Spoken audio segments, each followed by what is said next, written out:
Thank you, Mr. Chairman. And I want to thank all of our witnesses, and thank you for your service, and to all the family members that are here. We share your obviously incredible grief, and thank you all for being here and for your advocacy work on this important topic. Like the chairman, I think this is an important bipartisan hearing, and I think it's important that our nation is always secure and that we have the best military readiness and capabilities possible. Now, we know that the V-22 Osprey has been very important for the Air Force, Navy, and our Marine Corps, and has allowed our military to complete important missions in the past. With this unique capability to hover and land vertically without needing a runway like a helicopter, we know the fast speed and long distance range that it carries. We really have a unique aircraft that has also had some challenges, which I think we're going to talk about today.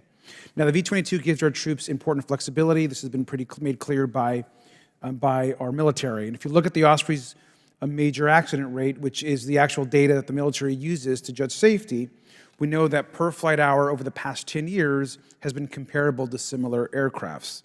We know that the aircraft has some unique capabilities that it provides to our military. We also know that the Osprey has some really unique challenges.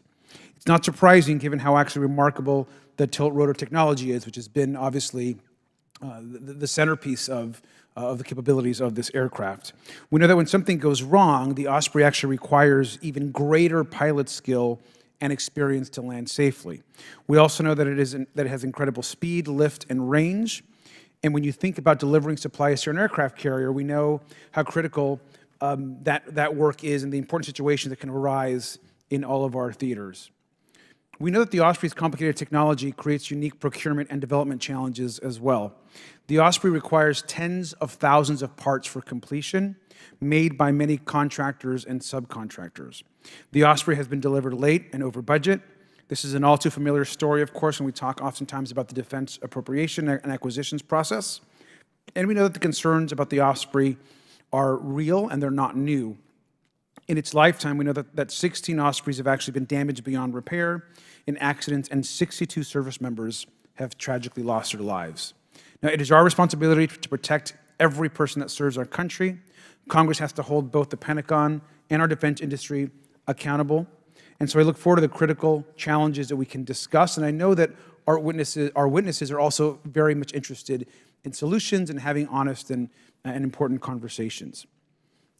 Investigations into a June 2022 crash showed a so-called, quote, hard clutch engagement that caused a catastrophic failure and crash, which killed all 5 Marines aboard the aircraft.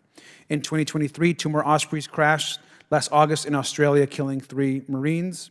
And most recently, last November, a crash killed 8 airmen off the coast of Japan. These crashes, we know, are still under investigation. And each one, of course, is incredibly tragic. And we know that following the November crash, the Air Force, Marines, and Navy actually grounded their entire Osprey fleets. This was an appropriate decision to protect our service members. And by March, that order, of course, has been lifted, and the Osprey is, of course, flying again. But it is required to stay close to a landing zone. Now, I understand the military has put in place maintenance and design upgrades to address some of the issues. We know that more are needed, and that's part of what the hearing is about. Given this aircraft's history and ongoing safety issues, I do believe we need to hear more about why the DoD concluded that the Osprey can return to service and how we will keep our people safe in the future.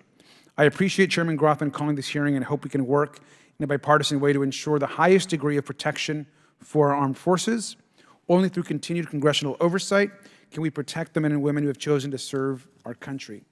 Finally, I just want to remind everyone why we're here today, to honor the service and sacrifice of the men and women in uniform who put themselves in harm's way to protect our nation, and specifically the 3 Marines lost in the Australia crash, the 8 airmen lost in the Japan crash, and the many other service members that we have lost over the course of the last few years. Now, Chairman Grothman, I ask for unanimous consent to enter each of those names into the record today. I've provided a list. Yes, so done. Well, thank you, Mr. Chairman, and I want to yield back.